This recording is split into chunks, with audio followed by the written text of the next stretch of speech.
I'd like to call, it's Wednesday, July 8th at 9 a.m. I'd like to call Grand Chute Board of Review meeting to order. Can I have a roll call, please?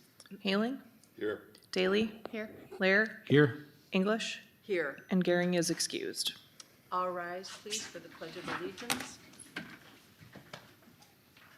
I pledge allegiance to the flag of the United States of America and to the republic for which it stands, one nation, under God, indivisible, with liberty and justice for all.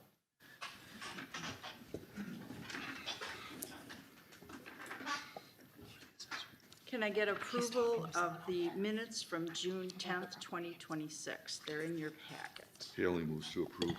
There, seconds. I didn't even notice he wasn't in here. All those in favor signify by saying aye. Aye. Any opposed? That motion carries.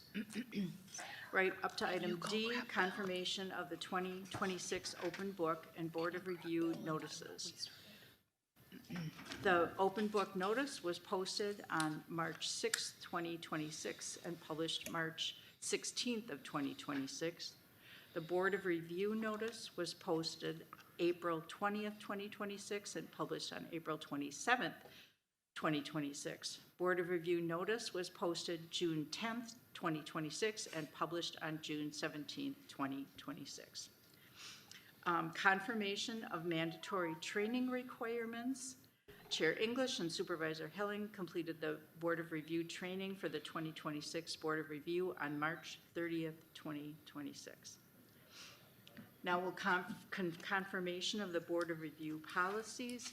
Number 1, Ordinance O-032000 for the confidentiality of information about income and expenses provided to the assessor in accordance with Wisconsin State Statute 70.477AF. Ordinance O-10-2025 providing for telephone and sworn written testimony. And 3, Ordinance O-04-2025, providing for alternative membership for Board of Review pursuant to Wisconsin State Statutes 70.476MC and 70.461. Then a summary of the 2026 annual assessment by the town assessor, including the level of assessment used and clerk receipt of the assessment roll from the town assessor. Has the assessor confirmed the level of assessment? Yes, we estimate to be 91%. Thank you. We review the assessment roll and perform statutory duties, examine the roll, add omitted correction of errors, verify with the assessor that the open book changes are included in the assessment roll. Are they? Yes, all changes are in there, best of my knowledge, and there was one correction of error from the 2025 roll. It was an exempt parcel that was exempt but had value on it. We took care of that in December, but that is in here as well. Thank you. Now we'll consider waivers to the required 48-hour notice of intent to object. Thank you. Yeah, he did. Are there any objectors, Kayla, that failed to give 48 hours notice? There are none. And with consideration of waivers of the Board of Review hearing, allowing property owners to appeal directly to the circuit court? Yep, I do have some of those. So the following properties are being recommended for a waiver to the circuit court by the town assessor and were also requested by the property owners. The reason that staff support the recommendation is because there is ongoing litigation for all 4 parcels. So we recommend the board approve the waivers to circuit court. It includes the May department stores, care of Macy's, 4301 West Wisconsin Ave, parcel ID 1011200309, Walgreens Co. 1305 North Casaloma Drive, parcel ID 101086806, Sam's Real Estate Business Trust, store number 8313, care of Walmart stores, 1000 North West Hill Boulevard, parcel ID 101118200, and Grandview Center LTD Partnership, DBA Walmart Stores, 955 North Mutual Way. Parcel ID is 101124206. The board will need to make a motion in a second and then do a roll call vote to send those to circuit court. Is there a motion to waive these to circuit court? Hailing moves. There, seconds. Give me just a second. There. And then I'll do a roll call. Haling, Aye. Daly, Aye. Lair, Aye. and English. Aye. Aye. Okay.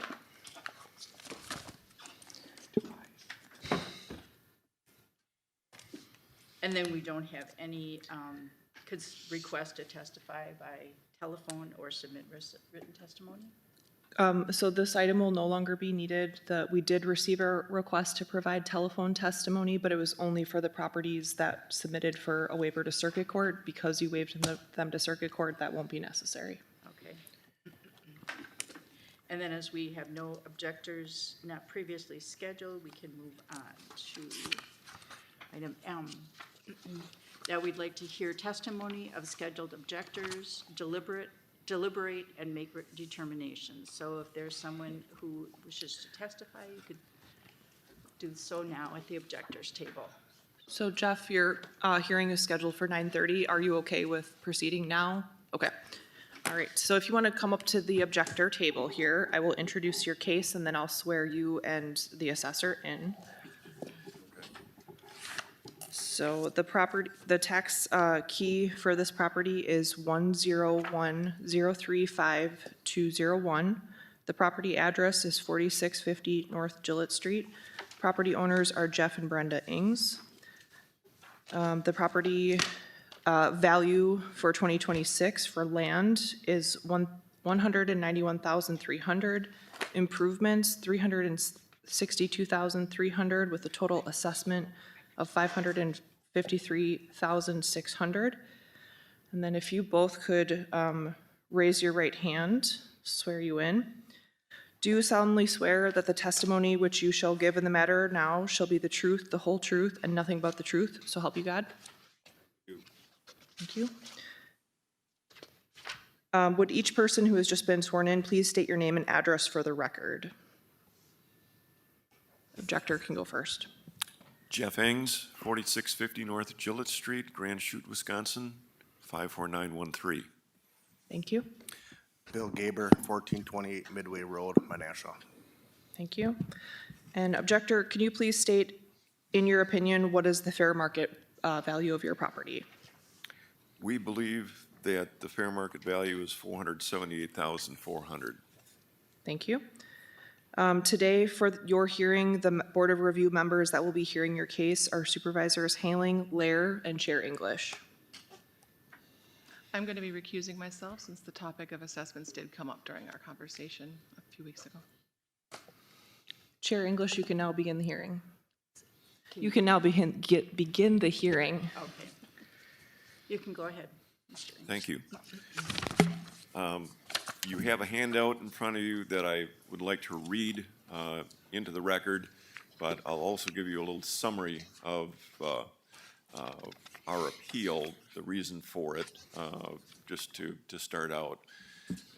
As the three of you recall, I had also made an appeal, or we did make an appeal last year during Board of Review, and it was in regards to the classification of our property, or 7.34 acres of our property.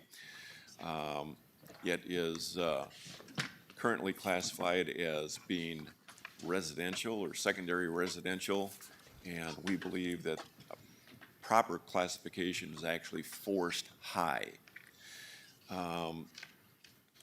The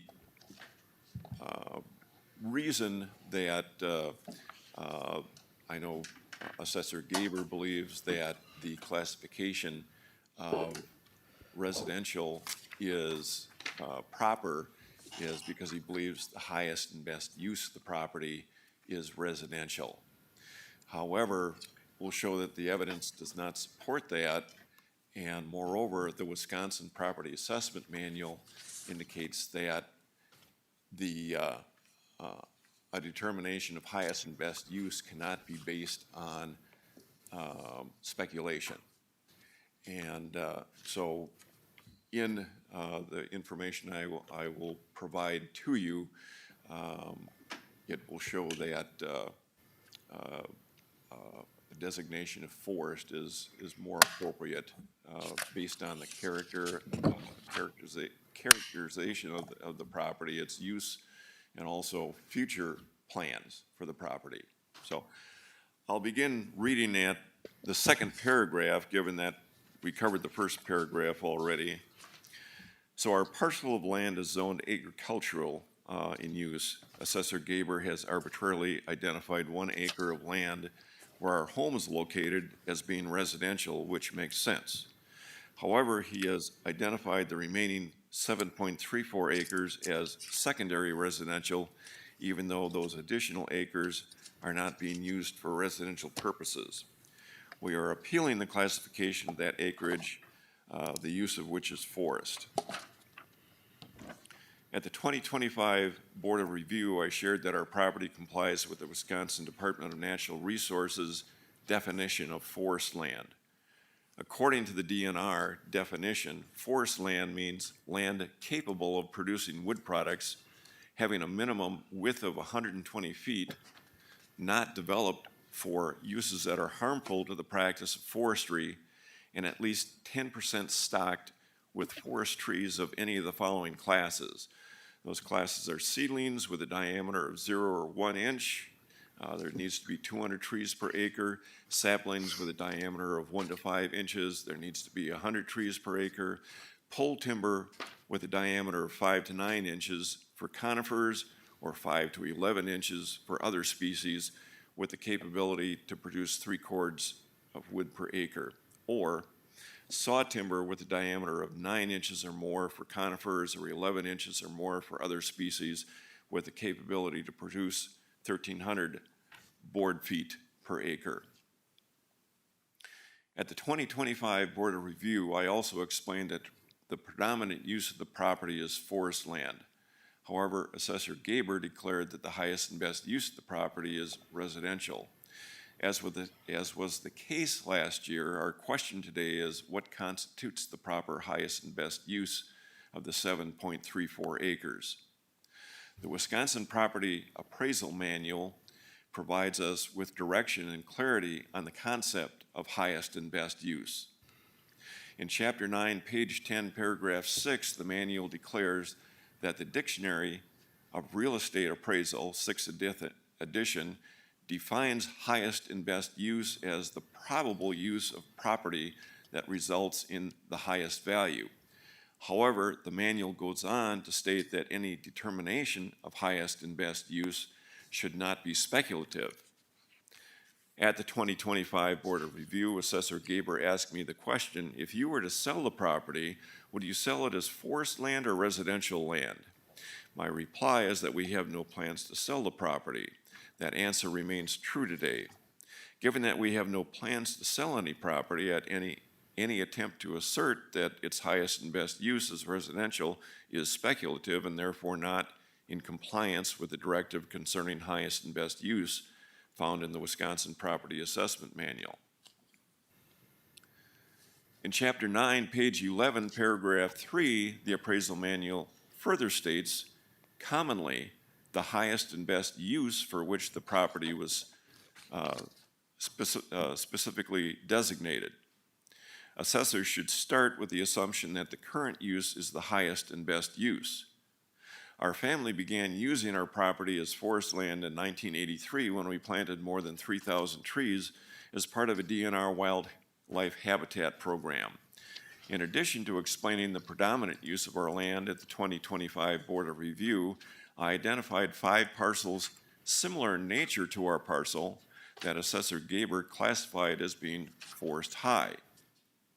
The parcel numbers of those properties are 101, 013, 200, 101, 034, 602, 101, 034, 605, 101-035-207, and 101-036-500. To classify our property differently than 5 similar and adjacent properties is inconsistent and not justifiable. In classifying the 5 adjacent properties as forest high, Assessor Gaber properly applied the Wisconsin Property Assessment Manual definition of highest and best use. He did not speculate about the future of those use of those properties. Prior to the time of the 2025 townwide reassessment being conducted, one of the 5 parcels, 101-036-500, located just 3/10 of a mile from our parcel, had already been zoned R3, single-family attached residential district use. By classifying this property as forest high, it can be concluded that it would have been speculative to classify the parcel as being residential, even despite its residential zoning status. Assessor Gaber also did not speculate about the future use of parcel 101-035-207, which abuts our property. In 2023, this parcel sold for $440,000, and the new owner has spoke with our community development staff and others about potential future plans for the parcel, which include a residential component. Based on the classification of this property being forest high, it can further be concluded that neither sales price, discussions or potential future use, or proximity to the property or proximity of the property to an established residential subdivision which abuts the property on the east do not override the assessment principle, declaring that determination of highest and best use of a property must not be speculative. To classify 7.34 acres of our property as secondary residential rather than forest high would not only be non-compliant with the Wisconsin Property Assessment Manual principle regarding highest and best use of property, but it would also be inconsistent with property classifications made regarding the 5 adjacent properties, which are each similar to ours. As it concerns our property, additional evidence to support that a classification involving residential use would be speculative includes that the property is located along a rural section of roadway rather than along an urban residential street. The 7.34 acres in question are not served by either municipal or private water system. Neither is the acreage served by a municipal or private sanitary sewer system. And also the acreage is not divided into residential-sized lots. Having none of these characteristics that are typical of residential property, there is a preponderance of evidence to support the proper classification of this acreage to be forest. To classify the property as residential is clearly speculative and inconsistent with the Wisconsin Property Assessment Manual directive regarding highest and best use. Therefore, I ask the Board of Review to recognize the proper classification of 7.34 acres of our property as being forest high. Doing so supports a valuation of $478,400 for our parcel as a whole. Further, if Wisconsin law does not preclude doing so, we ask that the valuation of $478,400 be made retroactive to 2025, given our attempt to correct this property classification issue already at the 2025 Board of Review session. The Wisconsin Property Assessment Manual did not change its standard between 2025 and 2026 regarding the principle that the highest and best use of property must not be speculative. The highest and best use directive was not followed in 2025, and as a result, the acreage in question wasn't properly classified as being secondary residential. That error needs to be corrected. Also, just so you're aware, the final page of this packet does include the forest definition information that I referred to in the handout. So, thank you. Thank you. Does the assessor have any questions? Yes. After last year's board review, when the board upheld the assessment, you filed 785 with the Department of Revenue. And we went up in September and presented You presented your case, I presented my case. What were the findings from that, from the Department of Revenue? The Department of Revenue found in favor of the current classification of residential, but the topic again of speculative highest and best use was not provided. It did not enter as part of the decision made by that body. I have no more questions. Does the objector have any other witnesses? No witnesses, ma'am.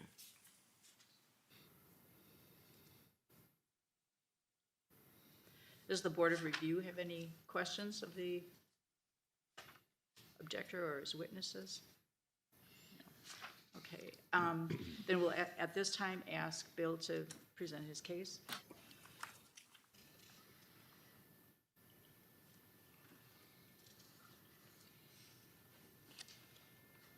Thank you.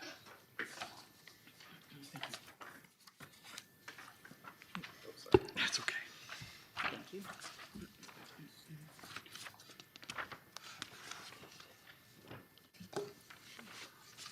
All right. To recap, a little history on this parcel. In 2023, we became the assessor for the town of Grand Chute.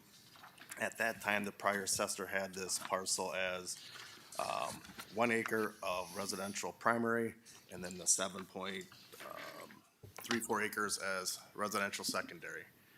They did have a minus 50% on the secondary. There was no notes as to why that classification had that negative influence on there.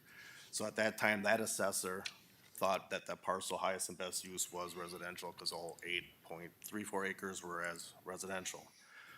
When we did our intermarket update last year, reviewing that parcel, there was no notes as to why that negative influence was on there, so that was removed.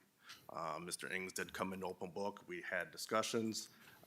We talked about the layout of the parcel and the issues with water. He put additional pond in there to help with the water. I did at that time give him a minus, or put a minus 15% on the land because of that water issue.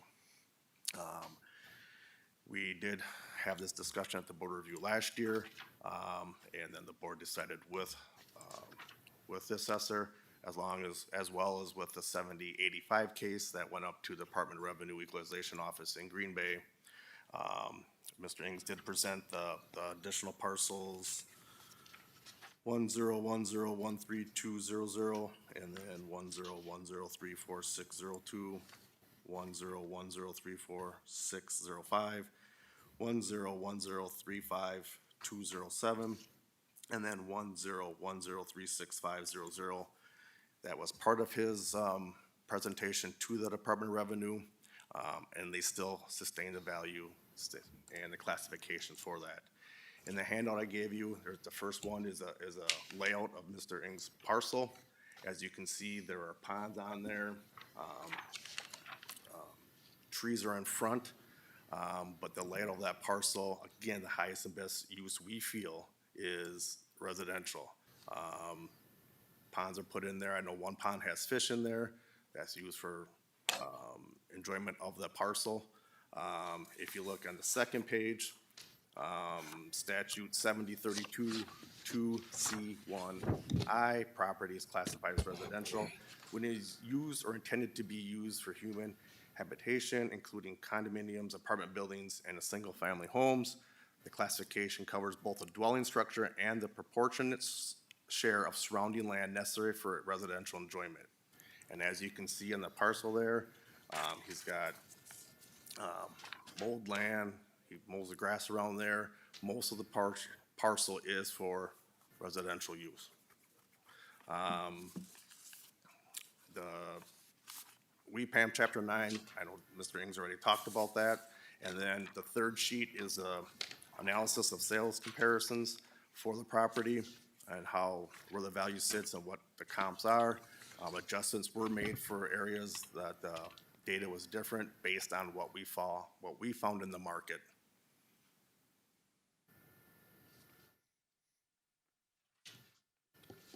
Thank you.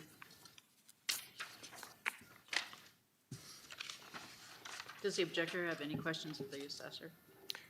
I have a question, and also I have, well, I have questions. First of all, Bill, are you aware of the Wisconsin Property Assessment Manual provision that highest and best use cannot be determined on a speculative basis? And if so, when did you become aware of that information?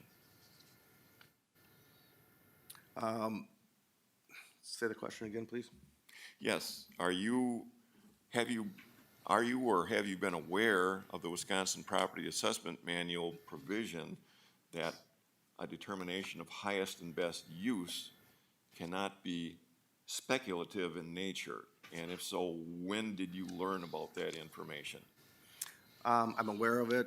When I got my certification, I was, had to study the WEPAM, so I've been aware of that since I got my certification. It wasn't speculative. We look at this, how the property's set up, where the house is, it's not speculative. We're looking at it, its highest best use is residential purposes. The way the ponds are laid out, what's being mowed.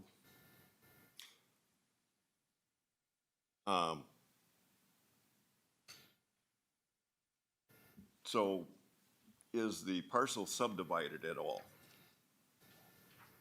As in residential lots? It's a residential lot, it's 8.34 acres. There's not, So it's not subdivided? it's not subdivided at this time, no. Other than serving the house, is there any water or sanitary services that serve the remainder of the parcel, 7.34 acres? Not that I'm aware of. Okay. Concerning the ponds, how do you know there's fish in there? At the open book, we talked, we discussed it. I asked you if you have fish or anything in there, and you said, yes, one of the ponds has fish in them. No, I didn't. If you can look that up and find it, good for you, but there isn't, because the ponds do not have any clay base or anything else that holds water. When the weather dries up, that water all goes down. There's no way other than fish about this size would be in there, or tadpoles. Have you taken pictures of the ponds? I have not. Okay, I remember saying that the ponds were put in for drainage purposes only because this is such a low area. And so the ponds are not pristine residential for the enjoyment of the property. It's utilitarian in purpose. They are used for drainage and drainage only. They are not mowed around as part of the whole wildlife program. It's rough. Come over and look. Now, Madam Chair, I Yeah. just want to remind both parties that this is for questions, not direct testimony. Questions only, please, sir. okay. And then also, as you referred to mowing, can you see on page 1 of my handout where I give the definition of forestry land, and do you see the reference to at least 10% stocked with forest trees? Reference? On page 1, yeah, I see that. Okay, so that's all the questions I have at this point. Thank you. Thank you. Does the Board of Review have any questions for the assessor?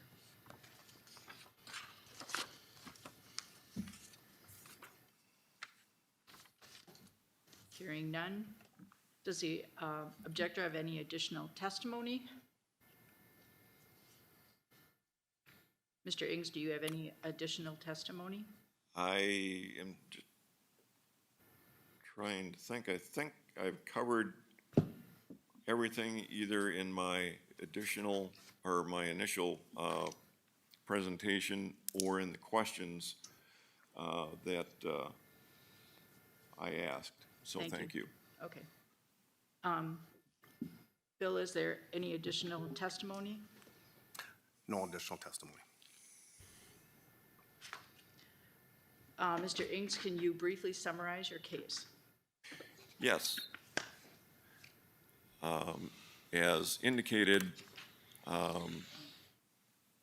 the determination of highest and best use for a property cannot be speculative in nature, and based on the characteristics of our property, its usage, and also future plans, it's clear that a determination of highest and best use that would involve residential classification would not be appropriate. And the Wisconsin Property Assessment Manual says if speculative determination of highest and best use is involved, the highest and best use should actually revert to and be determined by basically the use of the property, the use that it was designed for, which since 1982 has been part of a wildlife habitat and forestry program, and the property meets the definition of forestry. So we're asking that the 7.34 acres do be to be reclassified as forest high, that an appropriate change in valuation of the property be done, and that given that already in 2025 the property assessment manual did not change in its determination of highest and best use, or the problem of speculative determinations, that this actually be changed, or our valuation be changed to $478,400 retroactive to 2025. Thank you. Thank you. Mr. Gaber, can you briefly summarize the assessor's case? Yes, we feel that the highest and best use of this parcel is the residential. That's why it's classified that way. When this was at the board last year, the board agreed with that. And more importantly, when the 785 appeal went to the Department of Revenue, they felt the classification was classified properly as well. And then, again, nothing has changed on there. So with that and the definition of statute 7032, I feel that this highest and best use is the residential for all of it. Thank you. I'm now closing the testimony on this case, and I will now open up the deliberations in this case to the Board of Review members. Are there any discussion? Is there any discussion? Well, just some thoughts. I realize we're looking at this year and pretty much similar things last year. But like when I look at the aerial view here, I see a very small area that really is a lot of dense trees. And of course, I look at your forest land classification, and I really wonder how many acres is really that dense tree area that I'm seeing when I look at the aerial view. And then I guess along with that is if we're going to be looking at that as actually being classified as forest land, and you, Mr. Ings, you give us the definition of forest lands and how that should be interpreted. But I wonder, that's the definition. I wonder how you actually are really managing that forest land. I just want to be clear here that testimony is closed, so unless the board moves to reopen the testimony, both parties here are not supposed to enter into new evidence in the record. This is board discussion only at this point. Okay, well, that's my concerns. I'd be happy to answer that if you'd want to reopen that. No, we no. will not reopen the deliberations. And just a reminder to the Board of Review that there'd have to be evidence presented during the testimony that would refute the assessor's valuation of the property. So, any other questions or discussion that need to take place? Then I need a motion based on the discussions. Haling moves to uphold the assessor's evaluation. There seconds. And can we have a roll call vote, please? Haling, Aye. Lair, Aye. and English. Aye. Thank you so much. Testimony is complete. And Yep, I'll give you this. thank you for your time. All right, that and that for you. Thank you. You're welcome. Nice, Deidre.